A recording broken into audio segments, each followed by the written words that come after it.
शहर से बाहर निकलते ही एक सुनसान रास्ता पड़ता था। दिन में वह बिल्कुल सामान्य लगता था। गाड़ियां आती जाती थीं, लोग बिना रुके निकल जाते थे। लेकिन रात होते ही उस रास्ते का माहौल बदल जाता था। अंधेरा कुछ ज्यादा गहरा लगने लगता था और खामोशी इतनी तेज होती थी कि अपने ही कदमों की आवाज डराने लगती थी।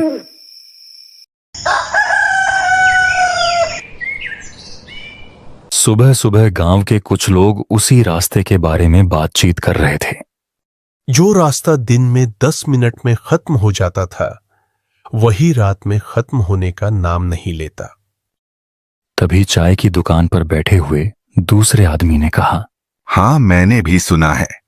ट्रक ड्राइवरों का मीटर चलता था, पेट्रोल खत्म होने लगता था, लेकिन मंजिल नहीं आती थी।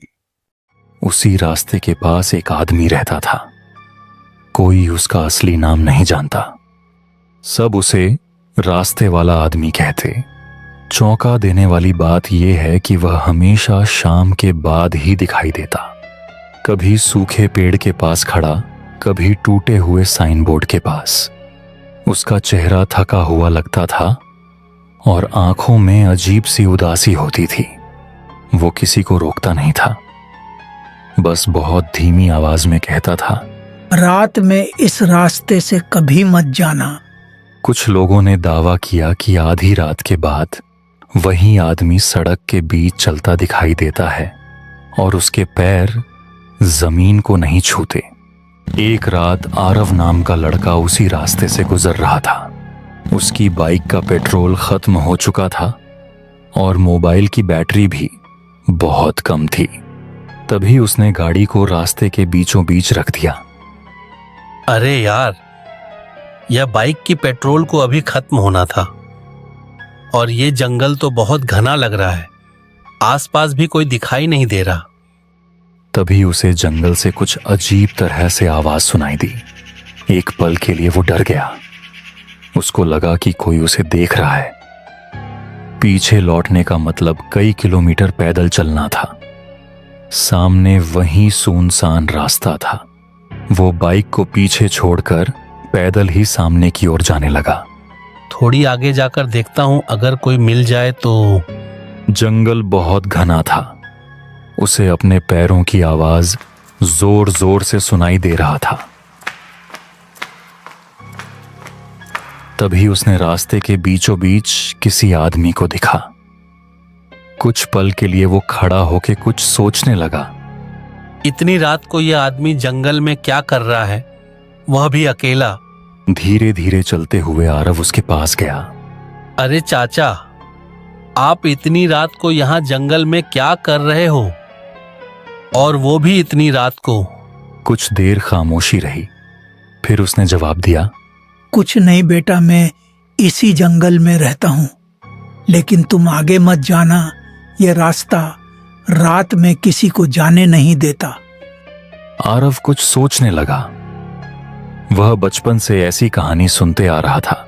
तभी उसने कहा, धन्यवाद चाचा, यह सब बस कहानी में ही अच्छा लगता है, असली में नहीं। उसने धन्यवाद कहा और आगे बढ़ गया। कुछ ही देर बाद उसे लगा कि रास्ता बहुत लंबा हो गया है। वही मोड़, वही पेड़, वही टूटा बोर्ड बार बार सामने आने लगा। चारों तरफ ऐसी खामोशी थी कि उसे अपनी सांसें सुनाई देने लगीं। अचानक उसके कान के पास किसी ने फुसफुसाकर उसका नाम लिया। आरव, इस रास्ते से कहाँ जा रहे हो? उसने पीछे मुड़कर देखा, लेकिन वहां कोई नहीं था। तभी उसे सड़क पर बहुत सारे पैरों के निशान दिखे। सब एक ही दिशा में जा रहे थे, लेकिन वापस आने का एक भी निशान नहीं था। धीरे धीरे कुछ कुछ बात अब उसे समझ में आ रहा था। तभी उसने सामने उसी आदमी को फिर देखा, लेकिन इस बार उसका चेहरा और भी फीका था। चाचा, आप हो कौन, और ये मेरे साथ हो क्या रहा है? ये अजीब सा रास्ता कभी खत्म होने का नाम ही नहीं ले रहा, और यह अजीब तरह से आवाज क्यों सुनाई दे रहा है? तभी उसने जवाब देते हुए कहा, मैं भी कभी इसी तरह इस रास्ते से निकला था और पीछे मुड़कर देख लिया था। रास्ते ने मुझे पूरी तरह ले नहीं पाया, इसलिए मैं यहीं फंस गया।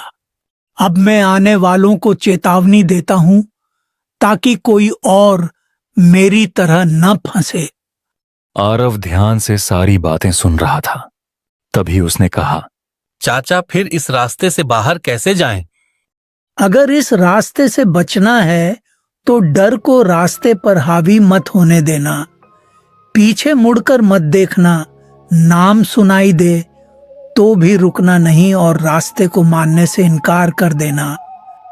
आरव ने हिम्मत जुटाई, आंखें बंद की और बिना रुके आगे बढ़ता रहा।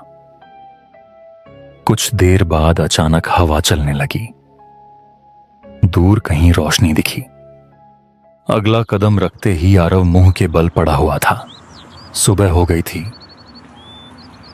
लेकिन उस रास्ते पर अब भी वह आदमी खड़ा था, क्योंकि रास्ता अभी भी किसी और का इंतजार कर रहा था।